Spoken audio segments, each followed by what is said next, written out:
hormati semua hadirin yang berada di ruangan rapat pada hari ini.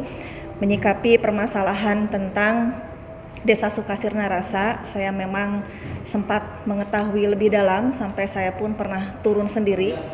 Dan pada waktu itu juga saya tersentuh ketika melihat yang jualan kopi ya, Pak Kades. Aya nama cenah dageus teu nyawa, jadi kudu ngoreh jang dahar, jadi dagang kopi. Sehingga pada waktu saya sempat memberikan bantuan beras selama 3 ton ya, pada waktu untuk warga masyarakat di Sukasirna Rasa. Tetapi bantuan seperti itu tidak cukup hanya dengan memberikan bantuan seperti itu saja. Ini perlu penuntasan masalah yang memang harus tuntas setuntas-tuntasnya. Nah, tadi dari pemerintah daerah juga, baik dari kami DPRD dan pemerintahan daerah Kabupaten Sumedang, sudah banyak hal yang dilakukan, tetapi pada poinnya belum juga ada titik temu sampai sekarang sudah 8 tahun, ya Pak ya.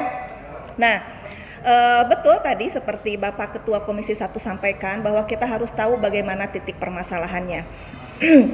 Nah, yang ingin saya tanyakan, karena saya sendiri belum begitu mendalami ya di tahun-tahun sebelumnya, Bapak pimpinan atau Pak Ketua Komisi, apakah pernah ada tindakan tegas ya yang dilakukan, karena di sini kan diduga ya. Tadi dipertanyakan siapa nih yang bertanggung jawabnya. Kalau dugaan saya CKJT bukan, karena Section 2 itu Kemenpu yang mengerjakan. Kemenpu juga jawabannya seperti itu. Ketika kami pada tanggal 10 Juni pada waktu itu mempertanyakan, tidak ada jawaban yang pasti. Jawabannya hanya akan dilakukan kajian dulu, nunggu dan sebagainya. Mungkin betul kita harus kembali, Pak Ketua Komisi 4, kita kembali bersurat mempertanyakan tentang yang kemarin kita sampaikan tentang Cisundau, tentang Cihamerang, tentang Ciherang, tentang Pamekaran, lain sebagainya. Karena sampai sekarang itu tidak ada kepastian dari Kemenpu. Jadi mungkin harus dipertegas dengan surat. Nah, yang kedua, masalah siapa penanggung jawab. Tadi kan CKJT bukan, Kemenpu juga seperti itu, pemerintah daerah juga tidak tahu gitu ya, statusnya juga belum jelas. Nah, kalau melihat dari pengerjaan tersebut, maka pada waktu itu pasti ada Menkon ya, Pak Kades ya. Ada Menkon yang memberikan surat perintah kerja tersebut. Oh ya, siap.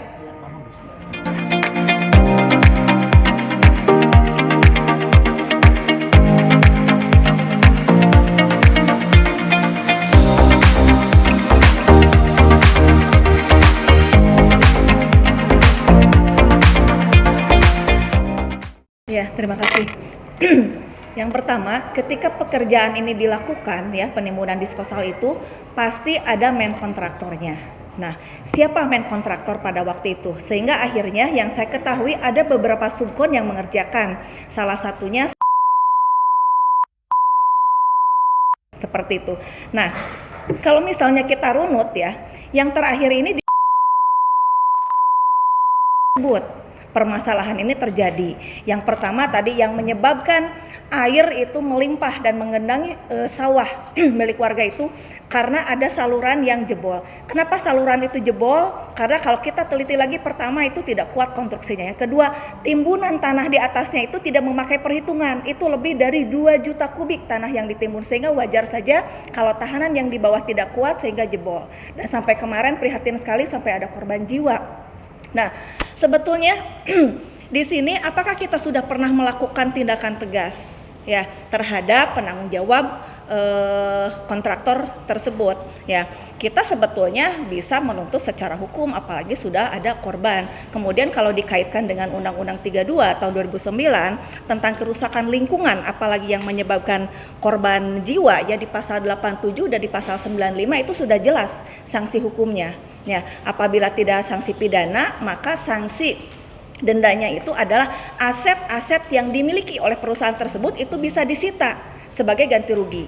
Yang saya tahu aset di sana, areal disposal itu adalah milik saya. Ya, punya aset. Ya, jadi kenapa kita tidak manfaatkan aset itu? Bagaimana caranya? Apakah nanti misalnya aset tersebut tadi katanya ada usulan atau rencana mau dibuat menjadi rest area. Apakah tanah tersebut dibeli misalnya oleh pengusaha atau oleh Pak Yusuf Hamka mungkin ya, karena beliau juga seorang pengusaha, dimiliki rest area tersebut secara pribadi, dijadikan rest area, dibeli, dan dan hasilnya adalah dipakai untuk penggantian kepada masyarakat. Itu mungkin salah satu solusinya ya, karena dia punya aset. Jadi jangan biarkan dia juga enak-enak begitu saja.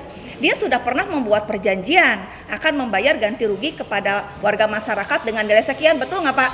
Ya, dilaksanakan tidak? Tidak dilaksanakan. Jadi itu juga sudah sudah menyalahi dan tidak pernah ada tindakan ya Pak ya.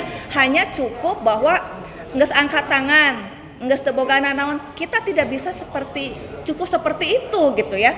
Sementara mereka pengusaha yang di belakangnya kita tidak tahu ada siapa, yang jelas makanya dia bisa melakukan pekerjaan sebesar itu, dia punya backup dana dan sebagainya. Jangan hanya diam saja ya, jangan kita memaklumi karunya geus bangkrut, geus teu boga nanaon. Sementara pernahkah dia merasakan bagaimana warga masyarakat yang sekian banyak 61 kakak anu nepikeun ka teboga behas kudu mulai behas lantaran sawahna bener tebu ya. Itu jadi kita harus melakukan tindakan tegas bila perlu tindakan hukum supaya permasalahan ini tidak berlarut-larut. Nah ya, kemudian yang kedua, pihak pemerintah Kabupaten Sumedang pun memang bukan yang bertanggung jawab untuk membayar ya, tetapi kami sudah menjalankan kewajiban dengan memfasilitasi, bersurat, membuat kajian geologi, kajian teknis dan sebagainya, itu sudah kami lakukan. Tetap bahwa muaranya ada di Kementerian PU, ada di pemerintah pusat. Nah, kami harapkan juga dari pemerintah Kabupaten Sumedang ini bisa mendorong dengan cepat supaya ada pertanggungjawaban juga dari pemerintah. Ya, jadi pihak si kontraktornya juga atau pelakunya juga dituntut secara material untuk melakukan pertanggungjawaban, apalagi dia punya cadangan aset. Kemudian kitanya pun lebih tegas mendorong pemerintah untuk secepatnya menanggapi masalah ini supaya intinya finalnya adalah nilai X ganti rugi untuk masyarakat. Nilainya mungkin Pak Kades yang lebih tahu berapa luasan, berapa harga dan sebagainya. Itu saja mungkin ya Pak ya.